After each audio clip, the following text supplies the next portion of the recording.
Quiet, numbskulls, I'm broadcasting.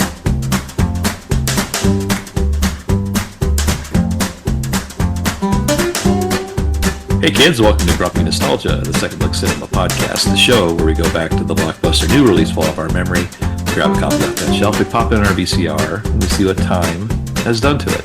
I'm Justin, that's Mike. Nano. And together we're going to help you navigate all those landmines littered down memory lane. So Mike, we're back on another good movie after about a month full of just garbage. Yeah. This is like comfort food now. We're really getting into some movies that we grew up with that just really stuck with us. We're probably lulling ourselves into a false sense of security here, Mike. We're going to crash hard here eventually. But for now, the Love Fest continues. Last week we watched one of our favorite movies, the original Planet of the Apes from 1968. And this week we decided to keep the love train going, talk about one of our other favorite movies, and that's Close Encounters of the Third Kind from 1977. Do you know the first and the second kind, Mike? My wife was asking me. I assumed it meant like actual, like, people, like an account, like somebody's account would be the first kind. Second kind would be like an actual photographic evidence, and then third kind was seeing like actual aliens. Okay, I guess the fourth has got to be the probe, right? It's got to be an anal probe somewhere. As many jokes will dictate, yes, of course.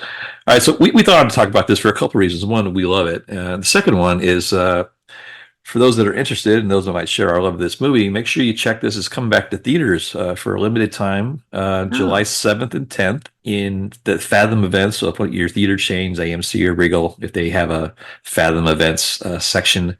You can check this out on the big screen. I think it's a 70 millimeter print of this one, Mike, and I don't know what edition it is. This one might get your co-host out again to the theaters, who knows? But check this out on the big screen if you've never seen it before. It'd be a great opportunity to see it. That'd be great. There you go. Let's just jump right in, Mike. So this was directed by Steven Spielberg. I've heard of him. Independent filmmaker you might have heard of. He also serves as the film's writer. Other writing credits he has where he's the sole writer is only Poltergeist, Mike. Another great podcast of ours. You guys should go back and check out. One of our favorites. He had a couple uncredited screenwriters supporting him here. One was a guy named Hal Barwood, who he worked with on Sugarland Express, and also did some great work as far as we're concerned, Mike, with the Corvette Summer, starring Mark Hamill. Fantastic. Another great little 70s goth movie, Dragon Slayer. Those that had the early HBO remember how great that movie was. And he also worked with a guy named Jerry Belson, who did this screenplay, but then left to go work with Spielberg's buddy George Lucas at LucasArts Games and end up writing tons and tons of video games. Wow! So quite a lucrative career there. One of the more industry's more famous ones, in fact. This movie had a $20 million budget back in 1977, so that was quite a bit of money. And it was released on November 16th, 1977. Mike? Gosh. So this movie checks the boxes for iconic imagery, sound, acting, writing, directing, cinematography. But Mike, why don't we walk through one of those with the cast here? So you want to kind of walk us through the principal players? Sure. Richard Dreyfuss, who we had seen in Jaws as Hooper. And Hooper! Playing one of his, I guess this would be his most iconic role, would be Close Encounters, It's up there, yeah. It's got to be there. He's joined by Terry Garr, who, she was in Young Frankenstein, kind of a good comedy kind of actress. Yeah. But she plays kind of the harried housewife of him, Ronnie. Right. In here. And, she does it. She's great in this role. Yeah, it's funny because, the other lady, Melinda Dillon, who plays... I don't remember her first name, but she plays the mom of, Barry. Jillian. Yeah. Jillian, that's right. Barry or Jillian Gary or something. Yeah. Yeah. She did really good too, without just the Barry. I could have done a couple less of those, but Melinda Dillon will always be remembered as the mom in Christmas Story. Forever and ever, even though she's been in other good movies. Slapshot. Oh, yes, right. Let's see. And Bob Balaban, who is the cartographer / French interpreter in this movie. He almost looks like Hooper. Most people know him from being in 2010 or being the NBC executive in Seinfeld, and I think Phoebe's dad in Yeah, Friends. he played Phoebe's dad, and Terry Garr Terry played Garr Phoebe's was the mom. mom, which I always kind of picture that as kind of being a conspiracy thing, where at the end of Close Encounters, he goes to tell his Roy's Yeah, wife that, hey, your husband went up into space. You want to get married? the timing works perfectly. That's how Phoebe could have been conceived, and her sister. Yeah, and it makes sense. They're both from almost outer space. film theory, love it. Yeah, and Francois Truffaut, Yeah, French directors in this movie. Only movie I can think of that he actually acted in, because he's known for doing a lot of weird, kind of introspective French movies, avant-garde. Yeah, avant-garde, yeah, yeah. that kind of thing. Who am I leaving out, Justin? Anybody you can think of? You Carl got Weathers has a blink and you'll miss it kind of role. yeah, yeah. Depending on what version you see, Yeah. the director's version I watched on Amazon was extended. It's got a big long scene with him, and then Oh, was it? Okay, yeah, I just saw yeah, the normal cut of it. and But yeah, our friend Lance Henriksen, Lance Mike, is Henriksen. George. yeah, His name is is said one time in the movie, but yeah, luckily it's in the credits. yeah. He does a lot of staring A lot of and staring, a lot of looking. a lot of intense staring. Yeah, most of this But film was just actors looking at something Steven Spielberg told them this to imagine, which is even better when you think about. this is the quintessential Spielberg actors looking at things movie. Yeah, He's always known for having people kind of staring off into things. This one was wow. yeah, but He I did mean, it well. it worked. The eye lines are always right, and the emotion's always there. There's the really Yeah, good acting. Yeah, and something I didn't realize, this kind of cast related also, but he does these like one-off characters and kind of like extras, and he goes at, pardon the pun, he goes that extra mile yeah, and almost gives these people personality, as opposed to being just kind of a wooden NPC. yeah, They they have it's almost like they're method acting in a way, but these side characters almost are as interesting sometimes as the main characters, and you know who they are just by just a couple of lines. yeah. And Just yeah, it's always amazing me. Spielberg is so good at that, yeah, and I was thinking about that watching this movie especially. Like it's just really good at just, even like, instead of having people say rhubarb and stuff in the background, they actually, you like they seem to be actually interacting and amazed at what they're looking at, as yeah, opposed to just kind of being there on set. yeah. I mean, you can pick like a half dozen scenes where the actors extras that just look at the screen and this camera's on them for 2 to 3 seconds, Yeah. but you know everything about them. It's weird. Like the traffic cop guy, the Indiana cop looking into the twilight when he sees the ship go, or the guy with the beard, with the pipe that comes out, who happened to be that's the guy that named the Zoltan system, right? I think that's his name.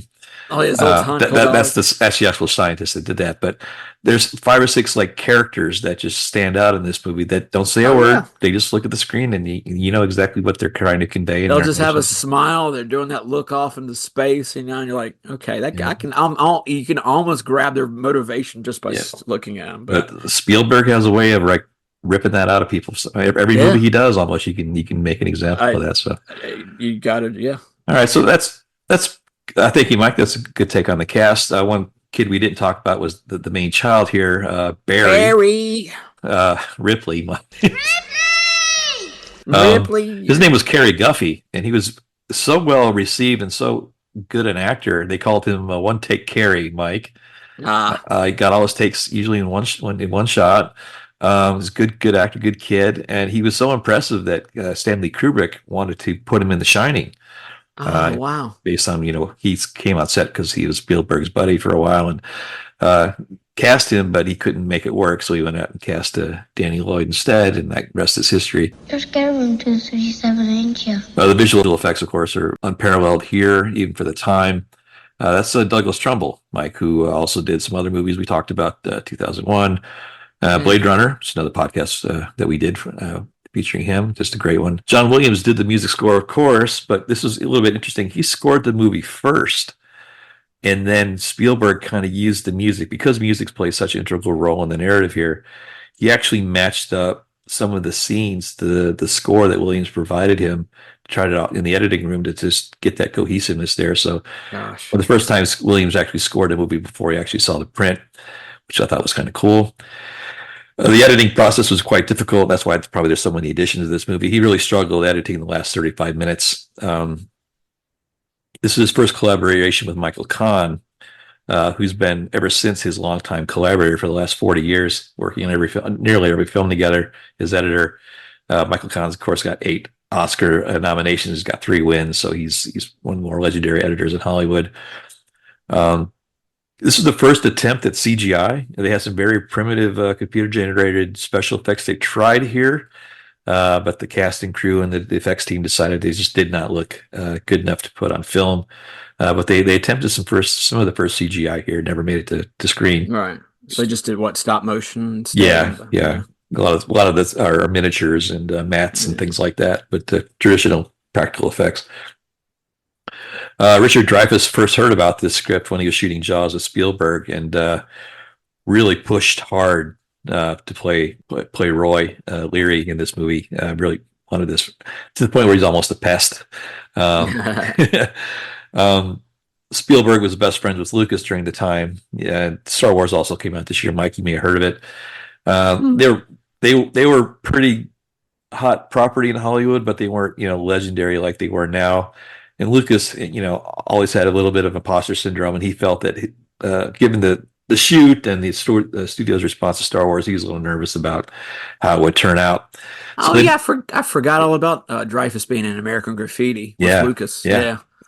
A little click there. So Lucas and Spielberg made a bet with each other. They would take 2% of each other's movies take. So to this day, they still have that bet. So whatever, Lucas did it to cover his tail, but he ended up, history told us that he came out on the good end of that.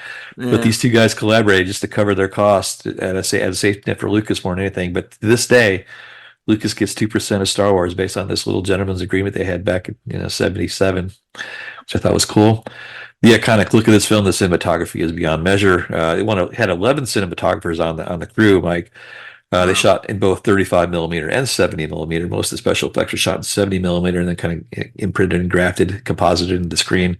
Never been done before. $20 million, you say? $20 million. It's still amazing to me they could do this. Yeah, I know that's a lot of money back in 77, but still, it's.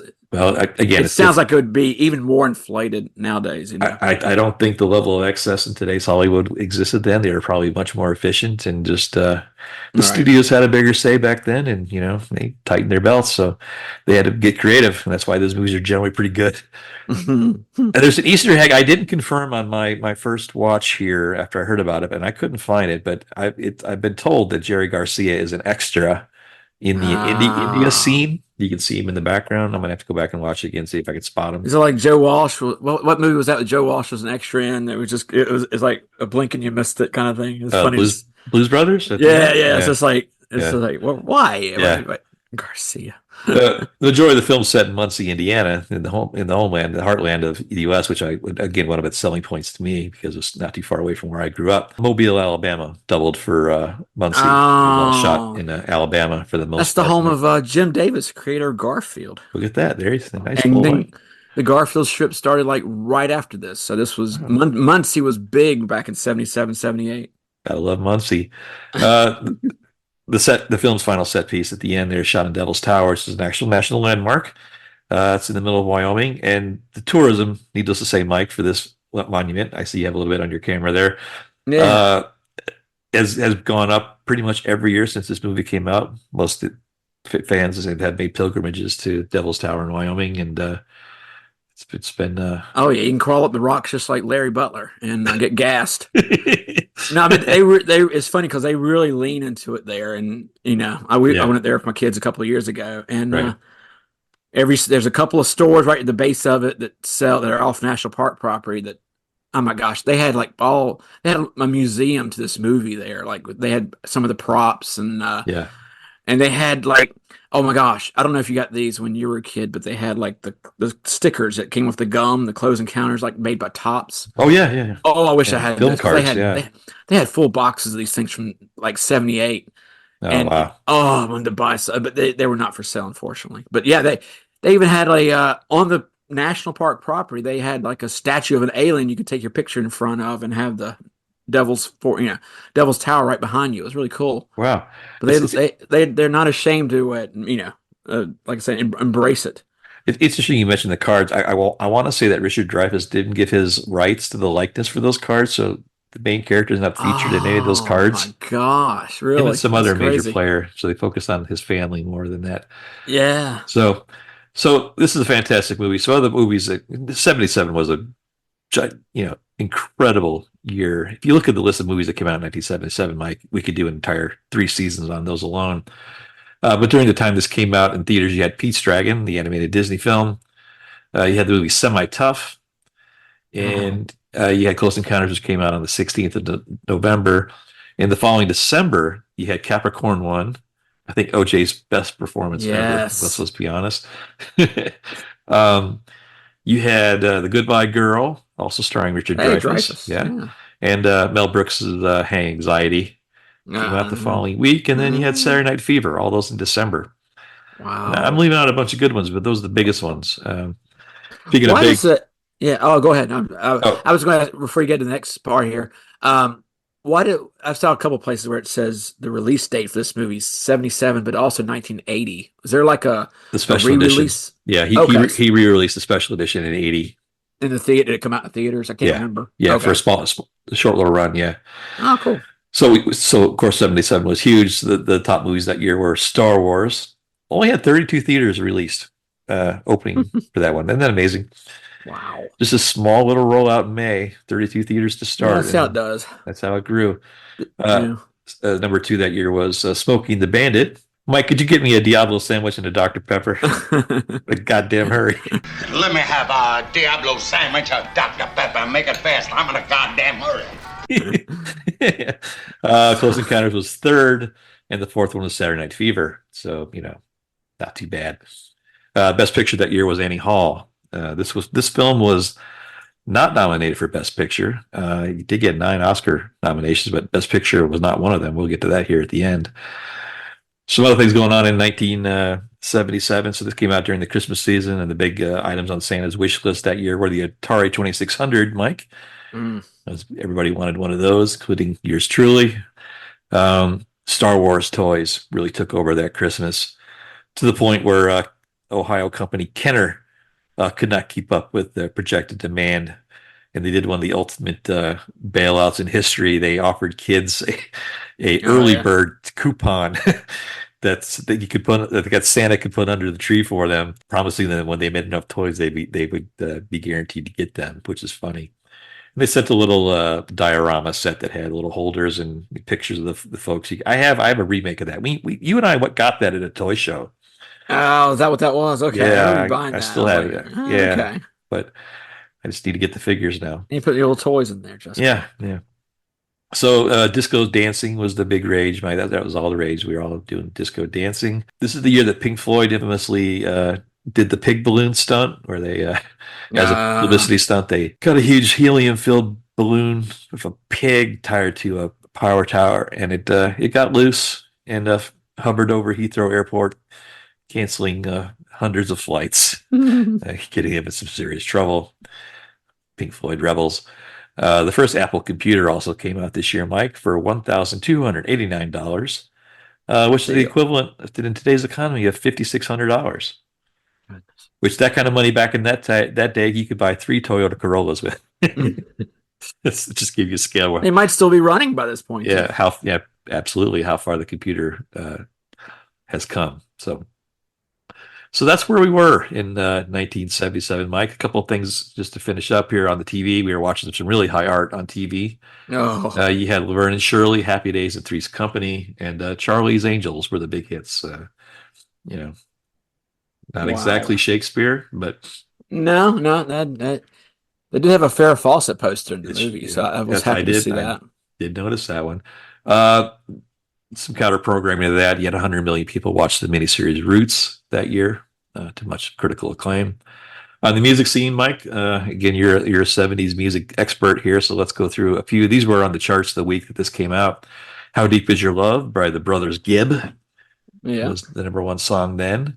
Also in the top 20, We Just Disagree. It's Joe South. Dave Mason.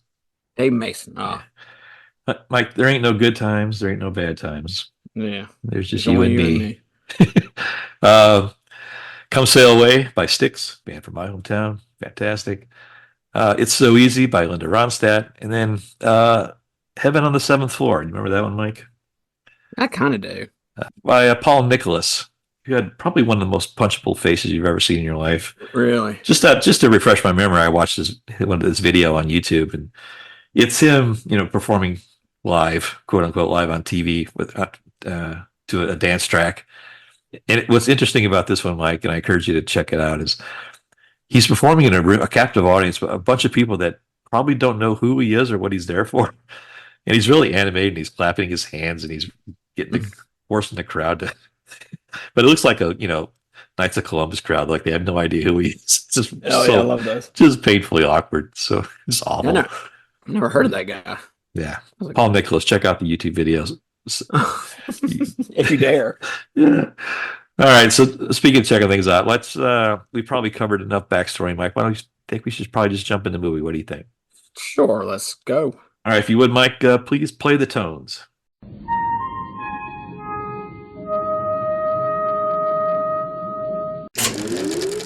So it starts out like every movie should start out, Mike, with Sandstorm. It's this research crew led by Mr. Lacombe, played by Francois Truffaut. And they've got their safari gear on. They're looking cool. And they come up this desert, and they see these like complete... Hellcats. Yeah, bunch of airplanes, circa 1945, in the middle of the desert. And they do this little exposition, and the team understands that they've... This was from a missing flight in a mission from 1945, right after the Japan from the war, and they've been missing for 30 years, and they showed up in the middle of the desert. And it's really starts this look macabre type mystery type thing that just leaves you like, what's going on here? And then it cuts to I think I want to call this one of my top 5 favorite scenes of all time. You're in the air traffic controller's room, I think in Indianapolis, Mike, and they're looking at very primitive equipment back then, but they're looking at their radar, and they actually hire, I think it's real air traffic controllers played this. They weren't actors. They were actually they gave them a scenario, and they were supposed to read off what they would typically do, what protocols, and they did it perfectly. And the crosstalk here, Mike, and the way the scene is lit, there's a main air traffic controller he's on the radio with some pilots, and they see this unidentified flying object in the sky coming at him, and they play the sound effects and the crackling radio. And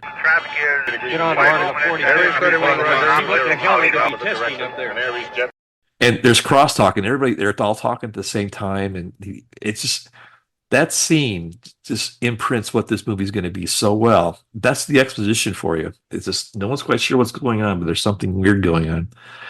And there's no flowery, if this scene was made today, there'd be some goofy guy who's neurotic and comic relief, and he'd be dropping his clipboard, and he'd running. You see a shot of his feet running out to somebody, or you see the phone dangle or whatever, and he'd be running. But this was just it ends with the guy saying, "Well, I don't want to report a UFO." Aries 31, do you wish to report a UFO? Over. Negative. We don't want to report. Because he doesn't want to go through the paperwork. He wasn't sure what he says. He's scared, essentially.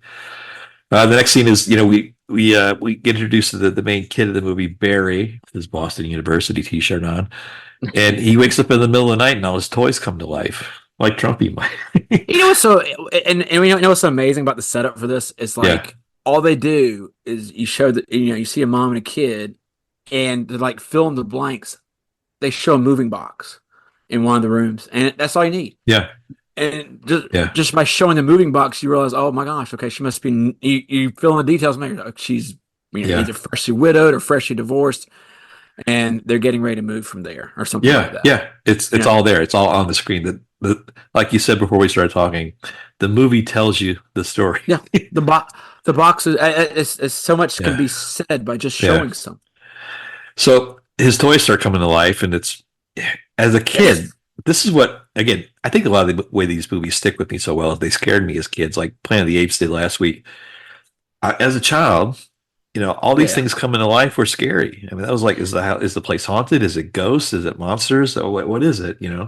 Is this where you got the idea for doing the batteries not included movie? Maybe. Yeah. That silly piece of fluff. There's some more film theory we just dive into. But he's not scared of this, of course, Barry. He thinks it's entertaining. And then it plays on a common theme to the movie that there's this psychic imprint that the aliens are putting on the people they make contact with. And Barry is like captivated. So he runs out and starts chasing the nice guy. And his mother, played by Melinda Dillon, Jillian, sees him running out in the middle of this cornfield and gets scared and runs after him, because that's a seminal thing to be, have your kid run off in the middle of chasing ghosts, essentially. And the next scene is we finally get introduced to Roy Scheider here, playing Roy Neary. Oh, and his Richard incredible Dreyfuss. Richard Dreyfuss. Sorry, yeah, your jaw's mixed up. It was pretty good. We get introduced to Roy Neary here, finally played by Richard Dreyfuss, and his incredibly annoying family. His wife is Terry Garr, and he's got 3 bratty kids, and they're just making noise, and like kids do.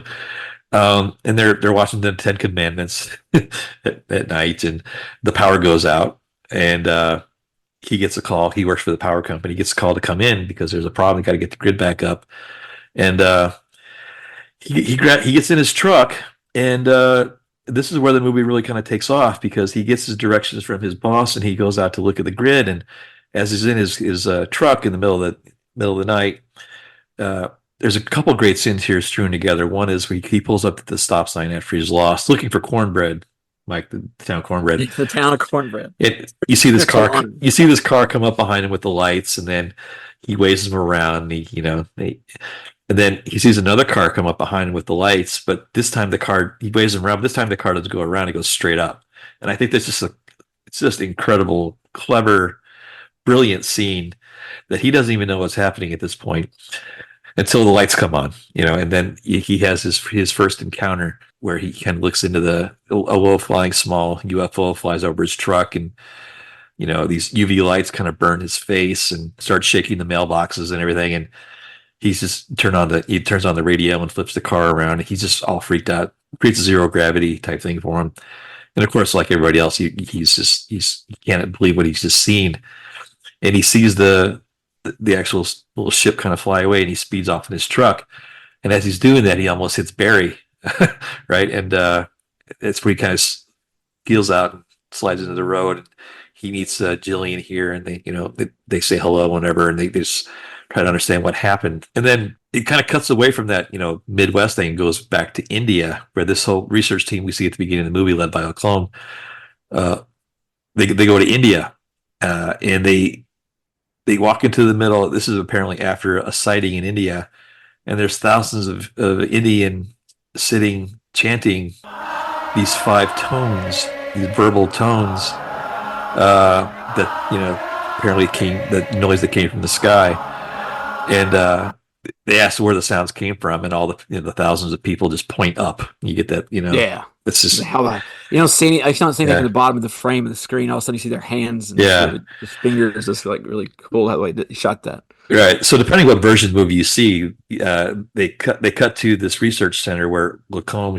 is giving this presentation to a bunch of scientists, government people, you were assuming, and he thinks that these 5 tones mean something, and he converts the chants into these odd audio tones that are, I think they're called the Zoltan Kodaly method. It's like it's a way to teach music to the deaf. You can assign what particular tones mean, and he's converted these human chants to this audible tone, these 5 tones that everybody's heard of now, and he plays that tone back to the researchers, and they all start clapping, and they think, and they don't tell you what's going on here. That's what I love about it. Is, who are these people? What are they doing? What does all this mean? What shady government organizations? And it frustrated me as a kid, but as an adult watching, it's like it's intentional.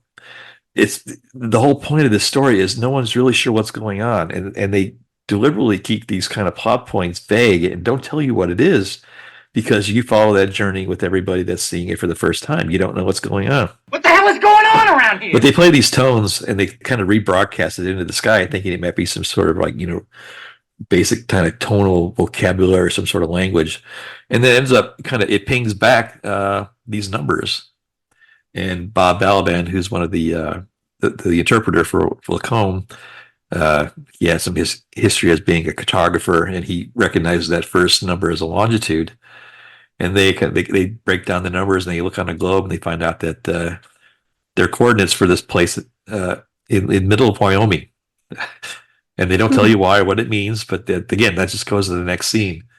So meanwhile, we cut back to Roy, who got fired because he never went back to work from that experience, and he's had some serious PTSD, and he's having, he's not down on his luck, Mike, and he starts seeing these images, as does Jillian, of some sort of like mountainous figure, but he can't quite put his finger on it. Again, the audience doesn't know why he keeps seeing these images. He's forming about a mashed potatoes and shaving cream and a pillow. Yeah, and 99 out of 100 people watching this had no idea what Devil's Tower was at the time. No, that's right. Yeah, which is great.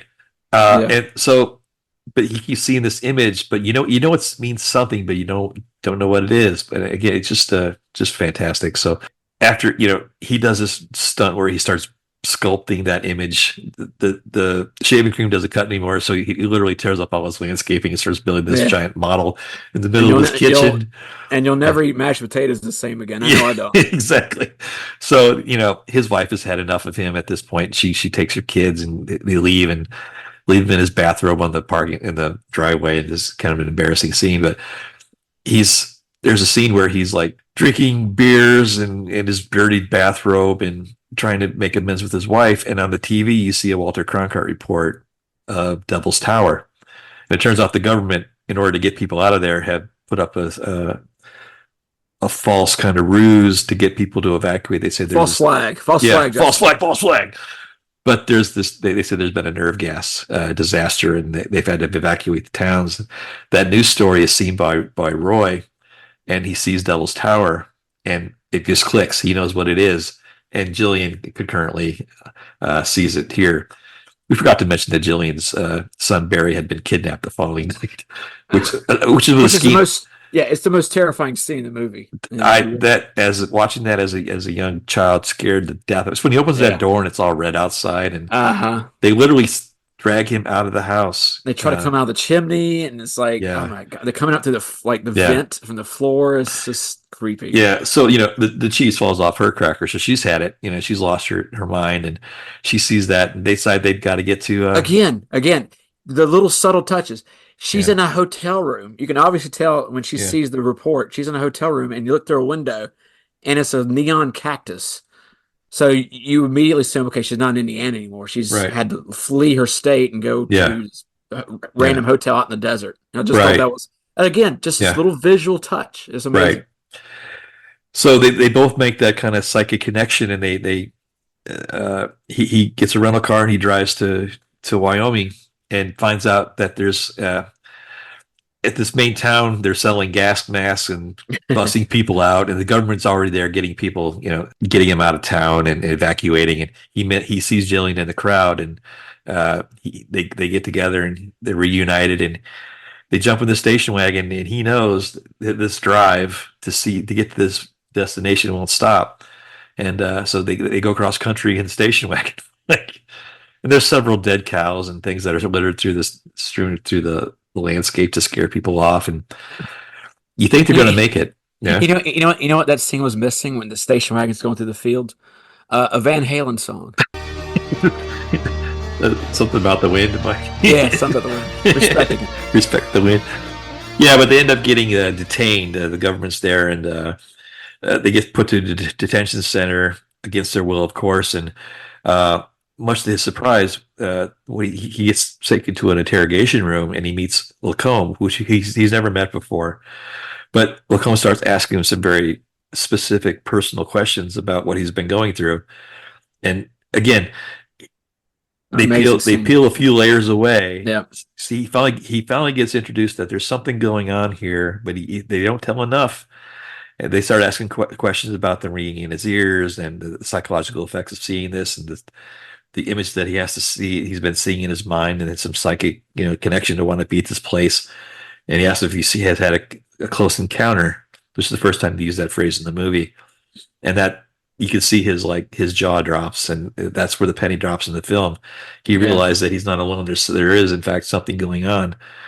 Before he gets a chance to find anything the government, try to whisk them off in a plane, in a helicopter rather, and the helicopter is full of a bunch of people that made this journey as well. Most of them elderly folks that saw this thing in Indiana, and they don't want to leave. They trust the government. They don't think they don't think they're getting lied to, but Roy and Julian jump off the chopper and they make a break for it. And what I like here is that Lacombe sees them escape and he just lets them go because he wants. Yeah, he has kind of a wry smile on his face. He's secretly pulling for them because he's jealous because these people, as he says so eloquently in the film, they're not trespassing. They were invited. They were invited. That line kind of sums up the whole thing.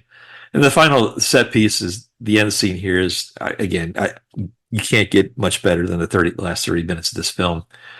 But it turns out on the backside of Devil's Tower, they built this kind of runway. And there's a long tarmac that goes into the horizon. And they've got this center set up to initiate contact. And there's so much good about the scene, Mike. We're going to have a real hard time trying to narrow it down to an hour podcast, but it was such a clever, ingenious, original way to deal with aliens that had never been done before. They weren't little green men. They weren't blowing up cities. They were. It was a scientific approach. It was it was curiosity. It was wonderment. It was all that stuff, and it's really done mostly through music, which I think was just The last 30 minutes of the movie are essentially an overture. It's a symphony of music and lights, and the aliens use music as a vocabulary. They have like on the ground, they have a guy playing the keyboard that plays the tones, and when the mothership finally lands, or when they make contact, they talk to each other through this music and all these colors, and it's just fantastic. The team gets all the information, they collect all the data, and they leave, and they think that that's it. Then the giant mothership shows up, and Roy finally makes his way over the valley, climbs over the cliff, and goes down there to the main hallway, and the ship lands, and it opens up in the ramp, and you see a bunch of people come out, including the pilots and everybody that's essentially disappeared over the last 30 years are sent back. Bermuda Triangle. Yeah, all those people that have gone missing. They've actually got a little video checklist. They're marking everybody that has shown up, like they knew they were coming. Yeah. So, again, which is interesting because it implies that they've been working on this for so long. Again, nothing that's entered in the film. You just know it through how they do it. And Barry comes back, of course, so that puts Julian right. And Roy makes his way down to Lacombe, and he's looking, and then of course that's when the money shot is, Mike, when the aliens come out. The aliens were actually I think they were 12-year-old girls. They wanted little girls because they moved more fluidly. They wanted like little ballerinas to move around. Interesting. It just to see that the zeitgeist of the alien really fully formed and come into play, and everything's kind of backlit and kind of overexposed, so you don't really get a good look at them. Yes, everything's smoky, so you can't really see, zippers or seams or obvious things. It's really well lit. It looked like Zapruder film. It looked real. It looked right. It gave it a level of authenticity that was just fantastic. What's interesting is that as Roy's looking at all that, rather than take the 12 astronauts they've been training to go with them, they come in and grab Roy and lead him, kind of like Jesus. He's like they're fawning over him, and they lead him up into the ship, and he gets on, and then it just kind of lifts up into space, and you get that rousing Williams score and John Williams score, and that's the end. And he ends up leaving his wife and kids. So long, suckers. I know. No one ever talks about that. It's like, wait a minute. Okay. As the credits roll, you just continue to see the mothership, making its way back into space, and it's just wow, just wow. Yeah. So how wow? Let's talk about awards and accolades. So it had a $1.7 million opening. Again, you got to remember this. They didn't have 3,500 theaters when these things opened, so that was a very good opening, given the size and scale of it. Ended up doing $135 million domestically in the States. And that's the equivalent in today's economy of about $712 million, Mike. So that's not bad. That's buku. Worldwide had a $307 million take, which, again, in today's adjusted for inflation, that's 1.6 billion with a B dollars. Big movie, right? Big. Big. Should have had a sequel, right? It should have been a sequel where Roy comes back and yeah, that's he what hasn't aged today. And that's what I love about you, Mike. That's my next point. There's no remakes. There's been no reimaginings. There's never been any talk of it. Spielberg tried to do one, but he ended up doing some other movies instead. He could never get this one off the ground. And in today's Hollywood, the fact that this hasn't been remade is a bit of an anomaly. But I'm perfectly happy with it. It got nine Oscar nominations. Best Picture was not one of them, as we mentioned. Spielberg was nominated for writer and director, but his film wasn't. He did not win. It won an Oscar for visual effects, sound, of course, which was well deserved. Richard Dreyfuss won an Oscar that year, but not for this one. He won it for Goodbye Girl. That's right. Won a special award for cinematography as well. But most of the technical awards and things like that got won by Star Wars, of course. So right. I guess Annie Hall won all the big ones too. Annie Hall won all the arty ones, and then all the technical stuff went to Star Wars. But interesting side note here: Spielberg is making a new UFO movie. He's going to break away from his smaller movies and his family fables. He's going to make a big scale UFO alien movie here. It's slated for May of 2026. So he's working with Jurassic Park stream collaborator David Koepp. So who knows? Hold your breath. Wow. Hopefully it's a little better than his protege J.J. Abrams and his, I hope it's Super 8, whatever that was. I hope it's more of that, and then maybe less Kingdom of the Crystal Skull. Let's keep our fingers crossed there. So let's see. Yeah. So this is this movie is in my top 10 list for sure. But it's I would call it one of the unnoticed, lesser noticed films of Spielberg. People don't really talk about this one a whole lot. It's given my take on it at least. So let's do our grumpy meter, Mike, and talk about what the film was like when we saw it as young guys, and then how it affects us watching it again as grumpy old jerks. So why don't you lead us off? Yeah, it was just one of those movies. I remember seeing it in the theater when I was 7 years old, and just one of those wonderment kind of movies for me as a kid, and it always stuck with me. And I've watched it a lot of times since. Like I said, I made sure my kids watched it, and even after we watched it, that's why we went to Devil's Tower. And it's my favorite Spielberg movie probably, and that's saying a lot because there's a lot of good ones out there, But this one always is the one that sticks with me the most. But yeah, that's about all I can say about it. Like I said, it's there's so many scenes I'm watching now that are just so well acted. Like even the scene, where Dreyfuss and Trufant and Balaban all talking in the little room about why he was there. Just the air traffic controller scene. Everything is just this delicious candy. You're just watching it going, God, this is so good. And the whole theme of him leaving his family, you're so amazed by all the aliens and him kind of finding his way and figuring out why this happened to him, and he's leaving. You don't even think about how dark it is when he's leaving. I mean, that doesn't even come up. It's like, okay, well, yeah, those kids are so whiny and bratty. You kind of you wish them well. Good luck out there. Don't let the door hit you.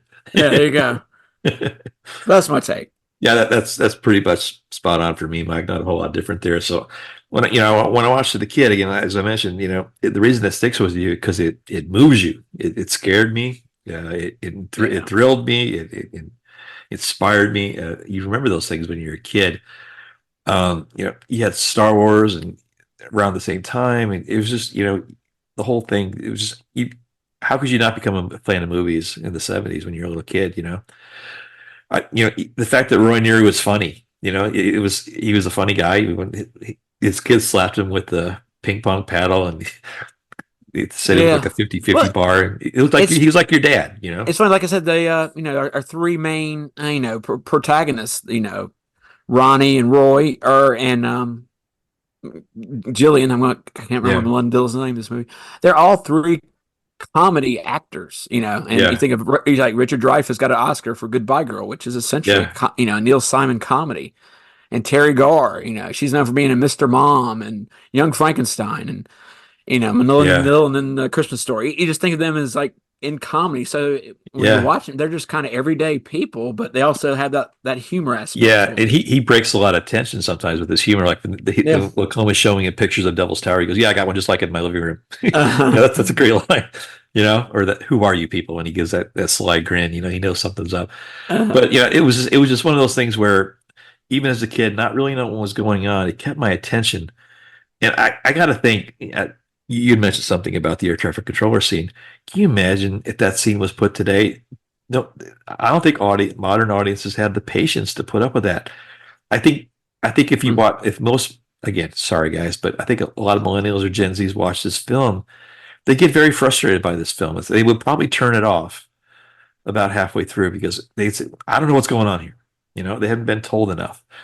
But again, nothing that got me as a kid is I watched it with my dad and I saw how much my dad appreciated it. That's a weird thing. Yeah. Those things kind of matter a little bit. The fact that it was shot in the Midwest and not New York City, every invasion's in New York City or San Francisco, but this was shot in the Midwest, in the middle of United States, where things could potentially happen like that. So the whole idea of using Devil's Tower too.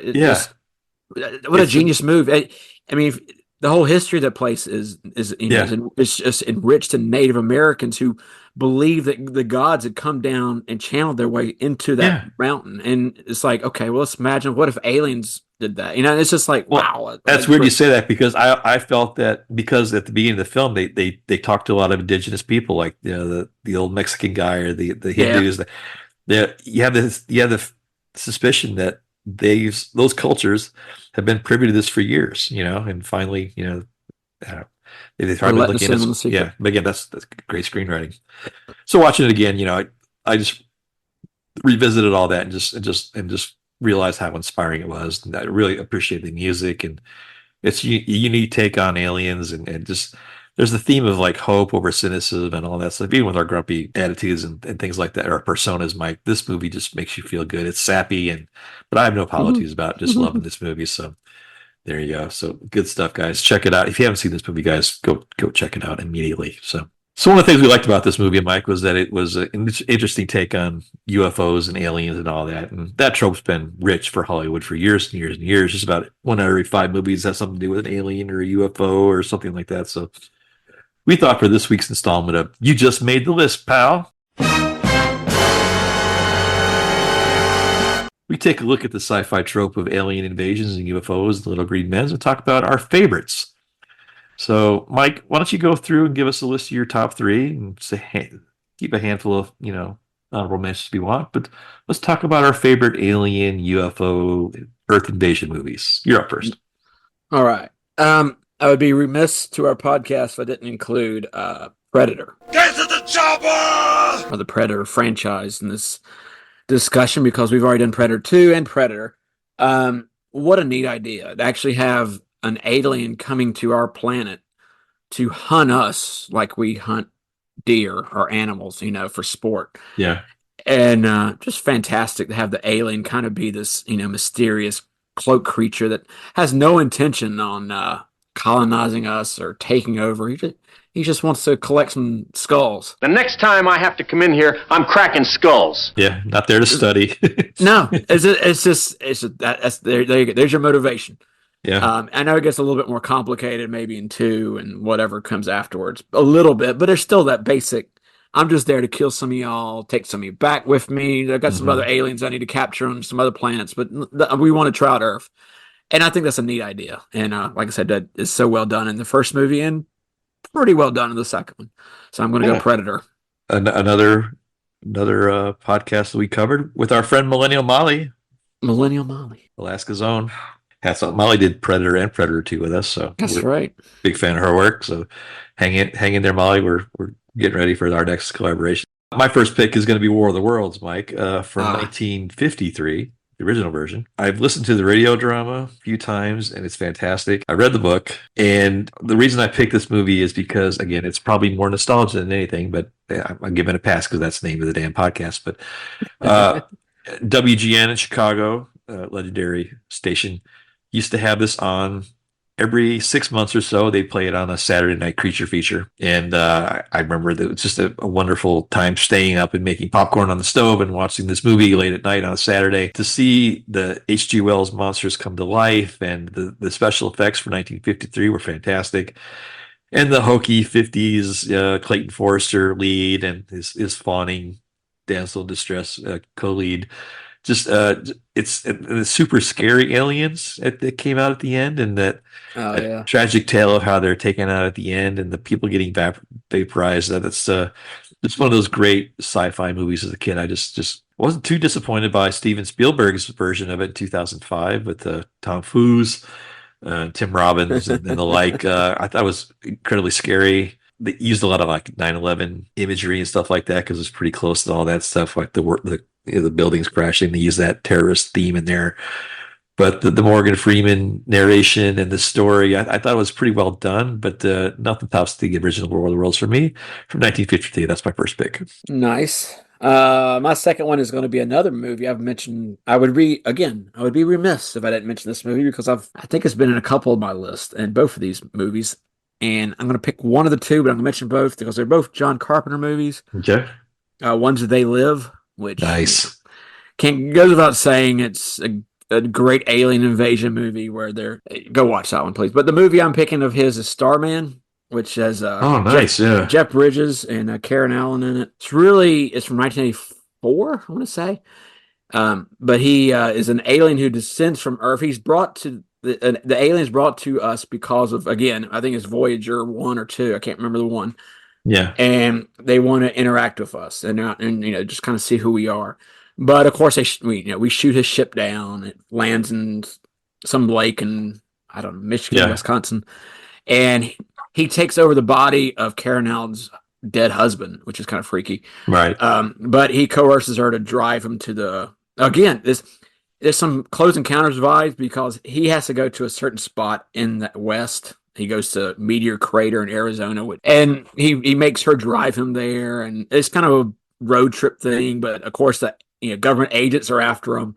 But he eventually makes it there, and she begins to see that he's not such a bad guy. They make a detour to Vegas to win a Cadillac. I think he impregnates her, but she wants that to happen, but he does it with some kind of orb or spear thing. It's a really, I'm probably not giving this movie justice because I'm making it sound like a silly movie, but it's not. Family show, Mike. Family show. Has a great ending, and like I say, it had some of that Close Encounters vibes to it, but they have to get to this place, but he knows what it is.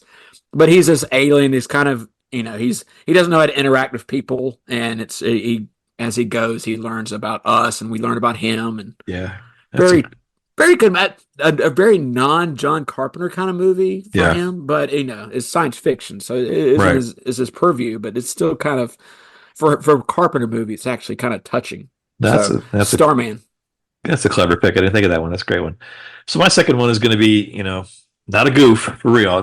My second one's going to be Plan 9 from Outer Space, Mike, from 1959, and it's probably the worst movie ever made, if it's not in the top 5. But from watching the movie Ed Wood, and again, this is Tim Burton here, so you know how I feel about him. So Ed Wood is one of the greatest movies ever made. And but what I like about it is not just because it kind of the look and the atmospheric, but the way it told the story, what this movie meant to Ed Wood and what it means about making movies in Hollywood and the joy and love of filmmaking. Ed Wood didn't know this movie was bad. He just knew he wanted to make it, and you got to admire that passion on some level. Now, having said all that stuff, it's so much fun to watch because it's so fun to see how much they're trying, how goofy it is, how fun it is. Your stupid minds, Mike. Stupid. You see, your stupid minds. Stupid.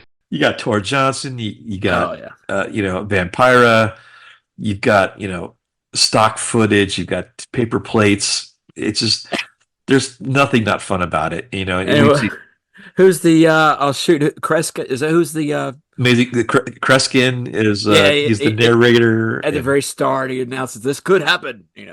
My friend, you have seen this incident based on sworn testimony. Can you prove that it didn't happen? You got 3 different Bela Lugosi characters. He died in the middle of it. They just kept shooting. Yeah. The passion of filmmaking just overtakes that. Just to see what came out of this, and just a fantastic movie. It's you can't not have fun watching this at some level. So that's my second. It was originally called Grave Robber from Outer Space, but I think Plan 9 sounds better. I don't know what plans 1 through 8 were. But, I know. I'm sure they were just as good, right? So, all right, so that's my second pick. Nice. All right. Again, I have these honorable mentions that just came to mind. Obviously, Laser Blast. We mentioned that are one of our favorite Roddy McDowall movies. But these aliens are turtle aliens that are wonderful stop motion too. Yeah. Yes. Very very. Harryhausen. I just realized the government agent that's in that movie is the guy from The Godfather. That Sonny beat up. Oh wow! Okay, the guy that looks like kind of like a Bill Bixby. Yeah. Interesting. The jerky guy in the original Godfather that gets killed at the end. Yeah. Good. Yeah.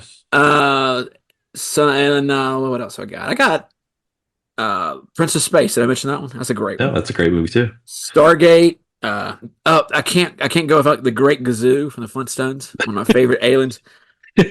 I was specifically trying to pick movies that had aliens that came to Earth for dubious friendly causes, Men in Black, which is, a really good movie, very inventive and goofy kind of movie. Destined to be covered by our show at some point. Yes. Yeah. And then, but the one that stuck with me, it was the first one I thought of when I thought of this whole subject, was a movie I probably mentioned before because of Joe Morton, Brother from Another Planet. This was a movie. I specifically rented this. This was one of the first movies I ever rented. And I don't know why. I don't know why this movie in particular. But he's a alien that crashes. No, I don't know how he gets to Earth. I completely forgot how he does it. I haven't seen this movie in a while. Yeah. But he ends up in Harlem, and the kind of the joke is he's like, the crash or whatever that got him to Earth ripped up his clothes and made him unable to speak. So everybody thinks he's this homeless guy. But he eventually is able to win his way over some of the locals, and there's a couple of guys that are chasing him. But it's another one of those movies, kind of like the Starman, where he interacts with us, we interact with him, and I don't remember if we ever really figure out what his intentions were and why he was here. It's just kind of one of those it's kind of just like a nice little piece of cultural history, because you get to see him interact with Harlem residents and average New Yorkers. It's kind of funny just the way it's done, and I think John Sayles is the director. I can't remember it, but it's really an interesting movie. So that would be my like I said, that was the first one that came to mind. I have to rewatch it because it's been a while since I've seen it, but it's called Brother from Another Planet. That's a great pick. Yeah, that's a great movie. So I'm going to bring it home with a little more conventional pick, Mike. My third, probably one of my favorite movies, is Alien from the original from 1979. I think it degenerates more to a horror movie, but because it's one of the most horrifying movies I think I've ever seen. But there's what I really appreciate about this movie. It's one of those things that it's not so much an alien invasion, but it kind of is. It gets into the ship it's not supposed to be on. The fact that this movie is so atmospheric, and I think it defines what that term means in film. The cast here was real. They were adults. They weren't caricatures of other people. They all had their unique personalities. You cared if they lived or died, including the android that you don't know is on the ship, but and the cat. Yeah, the cat. Yeah, like Tom Skerritt is amazing in this role because he's like, he kind of looked like my dad, but he was like your dad. He was just a guy that had a job to do, and when he was talking to the mothership, and they treated this thing like it was like an industrial job, like they're miners and they weren't superheroes. They weren't anything other than that. But when this alien gets on the ship, they react like real people would react. They're generally horrified all the time. They're not superheroes. They all get picked off, of course, one by one. But adding the extra layer of the android that goes haywire and Yeah. and that the amazing scene at the end where you get a female hero that's she outsmarts this thing in the escape pod and jettisons into space. But the minute they bring John Hurt back into that ship, that movie doesn't let go of you. You're in a stranglehold, and that's just a fantastic feat that I don't think is ever going to be replicated. They keep making Alien sequels trying to recapture that magic. Yeah, we'll see how that Romulus movie does. We'll give it a shot. I'll see it. But I'll give it a shot. But it's never, you can't. It's one of those things that we talked about last week. It's remake proof. It's sequel proof. You can't top that. So I don't know why people continue to bother. But that's my number one there. Alien from 1979 by Ridley Scott, of all people. Some other honorable mentions for me. I would include The Abyss from 1989. Oh yeah, I forget those are aliens. A great movie. I think he's re-releasing that some sort of special edition remastered thing. That's why we couldn't find any copies to review. About a month ago, when we tried to review this film. Damn you, Cameron. Interesting tie into that. When Cameron saw this movie, he quit his construction job to get into filmmaking. So he saw Close Encounters. So really, okay. Yeah, started that career. I also had They Live on there as my list. District 9, I thought was a clever movie. 2009, a documentary style feature. Again, very realistic looking, but that turned into a neat little story there. So it gets a lot of grief, but I actually kind of like the movie Contact from 1997. Yeah. I read that book. Zemeckis kind of thinned out the novel a little bit because he had to. It was a huge novel. But the performances were pretty good. And I really liked the scientific element of how that would probably work. And, it was an interesting story, and I liked it a lot. Plus, it had Jake Busey in it, so nothing's really bad with Jake Busey in it. So. But the main thing about all these movies, I think for most of us, is these aren't amusement park rides. These are real movies. These are films that really have something to them that are just a lot of fun to explore later in life. So, well, Mike, we've gone very, very long. We're going to have to edit this into a special edition of our own. So, just want to remind people that if you like what you heard today, please feel free to follow us on any of the podcasting platforms you choose. We're on all of them. You can check out more information about our show on our Instagram page. That's at Grumpy Nostalgia. You can send us an email at nostalgiagrumps@gmail.com. And we even have a YouTube channel, guys. So if you're bored at work and you want to convince your boss you're busy at work on the screen, you could click on our YouTube channel. We're slowly but surely adding real video companion episodes, annotated episodes to our audio podcast. We have all the audios on there, of course, but we're getting some better content on there. So check us out, like, and subscribe. So, Mike, that's going to kind of wrap it up. Anything else you want to say before we get out of here today? Klaatu Barada Nick. There's the dead fly in my mashed potatoes, Mike. All right. So for Mike James, this is Justin, and we will see you again next time. You tell me where cornbread is? Turkey!